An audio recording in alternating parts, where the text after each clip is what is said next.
December 2012. He received the Kansas Society of CPA Scholarship Award for 2012-13 academic year. He serves as Vice President for the Finance for Delta Sigma Pi and is a member of Beta Alpha Psi and the Graduate Business Council. Currently, he works as a project management consultant for Free State Consulting Services. I'm pleased to introduce our MAC Masters of Accounting student speaker, Stanislav Sinitsyn.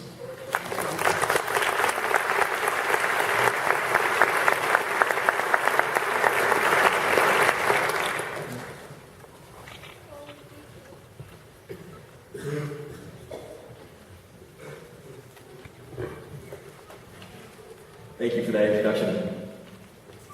Good evening, class of 2013. If there was just one graduation speech I wish I would have come up with, it definitely would have been the Sunshine song. I'm sorry. It definitely would have been the Sunscreen song. And I'm sure many of you have seen it on YouTube, but if you haven't, it's pretty phenomenal. So if after today you haven't had your fill of motivational speeches, I highly recommend you check it out on YouTube. So, in the meantime, I'll make do by asking you all a question. Why are you here? And I don't mean to ask the same question your Philosophy 101 professor asked you to write a paper on all those years ago. What I'm really asking is, why did you choose to spend thousands of dollars of mostly your parents' money? Thanks, guys. And 6 years of the prime of your life to become a businessman or woman? I want y'all to really stop and think about that for a moment. Now, as I mentioned, my mom's in the front row here, and I know exactly what she's thinking right now. She's thinking, so you can be financially secure and live a better life than we do. In a Russian accent, of course. Now, that's a fine goal for a parent, and I'm sure all of your parents are extremely proud of you today. But why did you do that? You're all probably thinking of the obvious answer right now. And to me, that's best summed up by a poster I see sold in the Union every year. It's of a beautiful house somewhere off the coast of California. It's sundown, and attached to this lovely residence is a 5-car garage stocked with a Corvette, a Porsche, a couple Maseratis, doors. And the title of this poster reads, Justification for a Higher Education. It makes me smile every single time I see it because we all know there's a grain of truth there. I myself wanted to become a businessman at the age of 11 for many of the same reasons. I wanted to be the guy wearing power suits into work every day and being a stud on Wall Street and traveling the world in my spare time. But I realized that money couldn't motivate me to work harder. It's only natural that our goals and ambitions revolve around the acquisition of capital. We are business students after all. We're taught to see dollars. We spend our entire college careers almost maniacally focused on maximizing profit. But we all know money doesn't buy happiness. And there are easier ways through school. All my friends taking the CPA exam right now can attest to that. You know, the media likes to demonize us business people sometimes. They like to portray us as the Gordon Geckos of the world. People who have no problem with buying out a company and dismantling an age-old legacy just to turn a profit. Or the type of people that mismanage the nation's wealth and destroy the livelihoods of thousands, like what happened in the 2008 financial collapse, also in the name of turning a profit. There is another side to this, you know.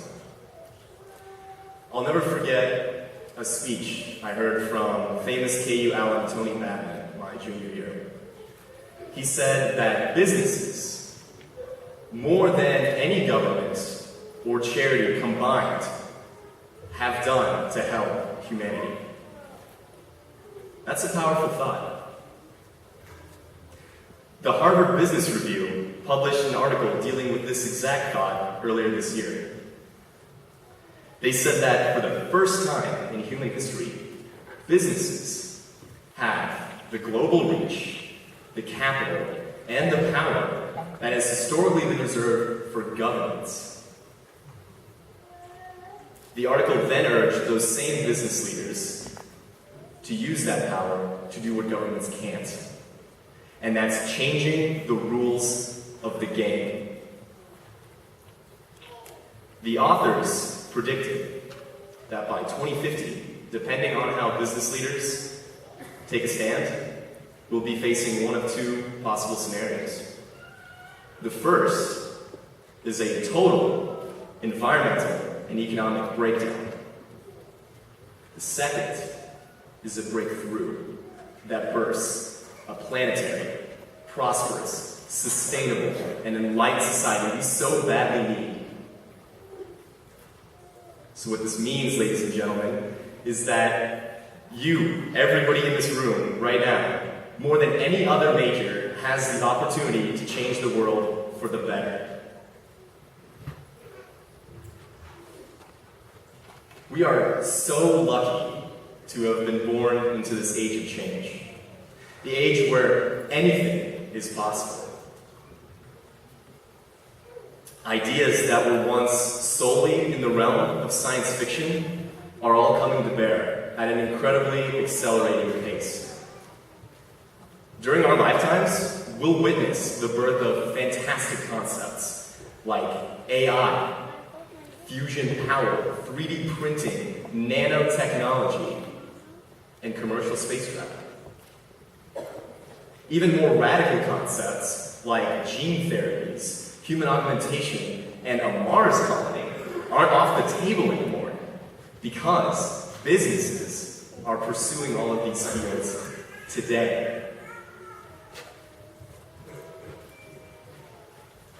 The world of tomorrow could be more fantastic than we could ever imagine. But it's up to us, as the future business leaders of Earth, to make it happen. So ask yourselves this question, class of 2013. Are you satisfied with an epitaph that reads, cut costs and maximize profit?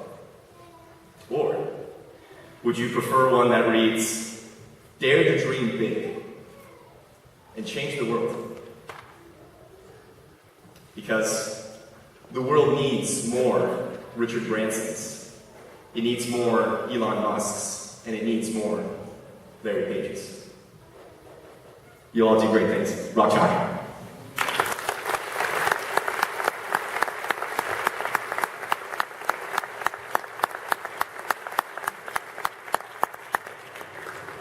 Well, I'm ready to get out there and do it. Okay. That's very good. Thank you very much.